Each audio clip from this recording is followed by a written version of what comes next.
The Tale of Young Master Ha. Once upon a time, there was a village where a clear river wrapped around the earth and curved beautifully through the land. Though the villagers were not wealthy, they cared for one another, cherished one another, and lived together in warm harmony.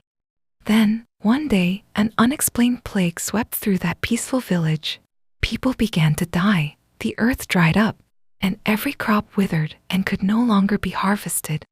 Young Master Ha, the noble family's son, devoted his whole heart and strength, both body and spirit, to help the suffering villagers. Yet the hardship grew deeper with each passing day. Time flowed on like this, and 3 months passed since the entire village had fallen into ruin. One night, after tending to the sick as he always did, young Master Ha laid down his exhausted body and fell into a deep sleep without even knowing when his eyes closed. He dreamed a dream, walking through a forest, filled with thick fog, but his legs swayed as if walking on clouds, and he could barely keep his body upright. At that moment, from beyond the mist, a pair of chilling eyes flashed and slowly approached him. 2 beings came toward young Master Ha, their fierce eyes glaring at him like predators, their large limbs stepping forward on 4 legs like beasts. The overwhelming fear froze young Master Ha on the spot. He could not even think of running. His legs felt as if they were bound in place. The 2 beings drifted close to him, circling him like rolling fog. One spoke. Human, arrogant and insolent, envious and jealous, greedy and lustful. You who prolong your life through slaughter, how dare you defy heaven's will to purify this world? Young Master Ha tried to speak, but the fierceness in their eyes forced him to swallow his words. The other spoke.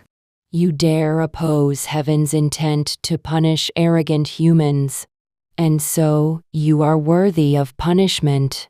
Yet your heart is admirable, and so through you, humanity shall be given one more chance at rebirth. If you truly wish to save your village and its people, then listen carefully. Young Master Ha was terrified, but thinking that this might be the clue to saving the villagers, he quickly prostrated himself. Sensing this, one of the beings let out a slight laugh and continued. If you wish to stop the disaster upon the village, then before the moon has waxed and waned 12 times, enter the mountains with a clean body and mind, and carve the evil hearts of humankind into 12 faces. Until then, we shall halt the plague. But if you give up or exceed the appointed time, we shall punish your kind in a manner far more terrible than this. From this moment until the faces are complete, no one must look upon you. To prevent you from revealing this night, we shall take from you your voice. Soon the fog wrapped around young Master Ha's body like flowing water, swirling around him before slipping between his lips and into his body.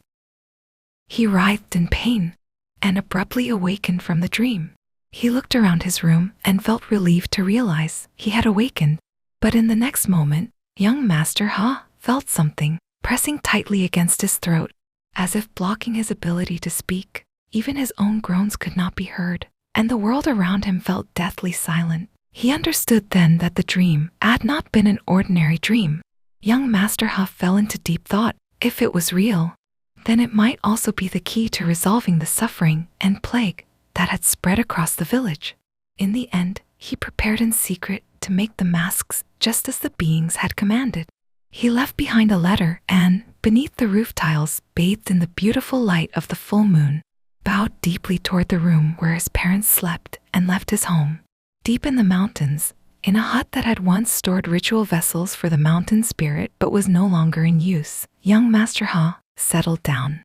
He stretched a sacred rope across the entrance and began preparing to carve the masks. But he had no idea how he was supposed to contain human sin within a mask.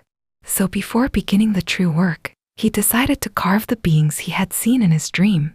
Eyes sharp enough to pierce anything, the large mouth that had shouted the sins of humankind, and the thick fur, like that of a wild beast. Thus, a pair of juji masks, male and female, was completed. While carving them, young Master Ha reflected deeply on the sins of humanity they had spoken of: arrogance and insolence, envy and jealousy, greed and lust, and the human way of prolonging life through slaughter. The more he thought about it, the more he realized that such sins were no different from how he, himself, or anyone, lived. People envy and resent, crave and boast, raise animals for meat and hide, kill them, and hunt other creatures. So young Master Ha decided to make the masks in the likeness of the villagers. Thinking of his kind yet sometimes authoritative father, he carved the nobleman. Thinking of the disreputable monk who sometimes came to the village to receive offerings of meat and drink while chasing after women, he carved the fallen monk mask. He continued carving, thinking of the many villagers: the scholar, Bune, Chorhang-i, grandmother, butcher, young man, Tukdari, and Bulchi, and for the 11th face he carved the mask of his beloved, the Gaxi mask. As he gazed upon it, young Master Ha felt the longing he held for his beloved and for the people he had not seen in so long. But there were fewer than 10 days left until the 12th moon would wane. So he steeled himself and decided to carve the final mask in the image of his own indecisive nature. Meanwhile, in the village, his beloved Maiden Kim of Mujin had been searching for young Master Ha for nearly a year. All she had learned, through a servant she knew, was that he had left a message saying, "I will return with a way to save the village." As the day marking a full year since his disappearance approached, and there was still no sign of his return, her heart grew heavy. Grasping at even the smallest hope, she decided to go to the mountain shrine to pray for his safe return. The path to the shrine had not felt human footsteps for a long time. Weeds grew thick and the ground was uneven. Ever since a new temple had been built nearby, the villagers no longer visited the mountain shrine.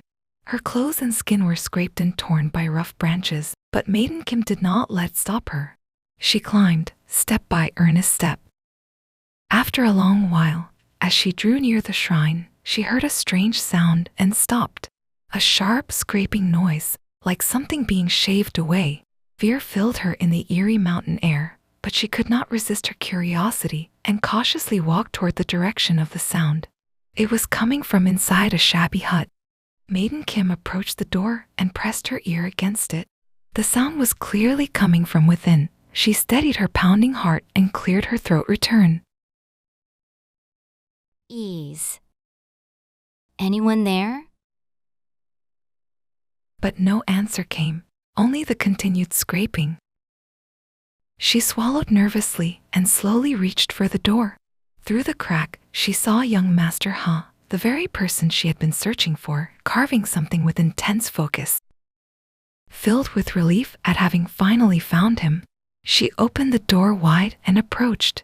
But young Master Ha did not notice her arrival. He remained wholly absorbed in the act of carving. Maiden Kim felt a strange unease, but she stepped closer, slowly and carefully, and wrapped her arms around his shoulders. At her touch, young Master Ha flinched and looked at her. For a brief moment he stared, surprised, then seemed to recognize her and pulled her into an embrace. At that moment, a familiar voice echoed in his ear. So, you have broken the taboo.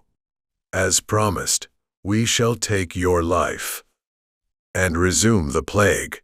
Young Master Ha suddenly pushed her away. Maiden Kim froze in shock. Then a thunderous sound shook the ground. Startled, she lifted her head and saw young Master Ha collapsing, coughing blood. Then now, the plague shall... Wait.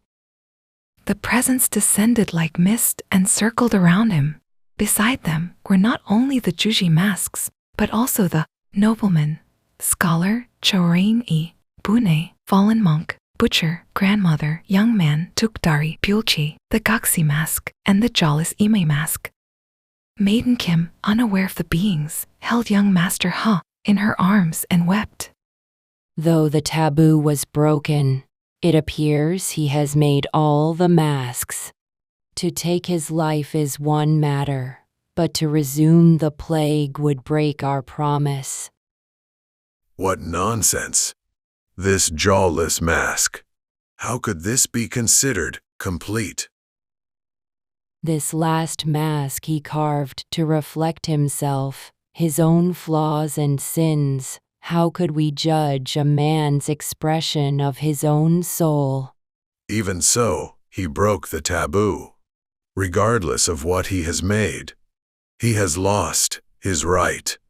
We cannot overlook it. After a moment of thought, he first spirit spoke again. Then let us do this. Another human has crossed the sacred rope. Let us give her the choice. We shall tell her everything. She too has committed the sin of breaking the taboo. If she sacrifices herself, we shall not resume the plague. Selfish humans would never risk their own lives for others. But very well, let it be done. The spirits appeared beside Maiden Kim and spoke to her just as they had to young Master Ha. She was startled but listened carefully. When she heard the full story, she embraced young Master Ha and wept, but before long she stopped crying, turned toward the spirits, and bowed. If my humble life can cleanse this sin and save the future of the villagers, I have nothing to hesitate over. Please take my life and lift your wrath. Hearing her tearful yet resolute voice, one spirit clicked its tongue and vanished like smoke. The other smiled faintly and said, Human, your sacrifice will be remembered for generations. As a reward for your noble heart, we shall grant that in your next life, you may be with the one you love. Maiden Kim held young Master Ha once more. Soon the hut was engulfed in bright light. When the light vanished, the spirits were gone like drifting fog. Not long after, a loud explosion and flash from the mountainside drew the villagers toward the hut. There they found the masks, young Master Ha collapsed, bloodied, and Maiden Kim holding him, lifeless. The villagers retrieved the bodies and held a memorial rite to honor their spirits, and to pray for peace and soothe the souls of the two who had sacrificed everything. They wore the masks young Master Ha had made and held a joyful Biolsin good.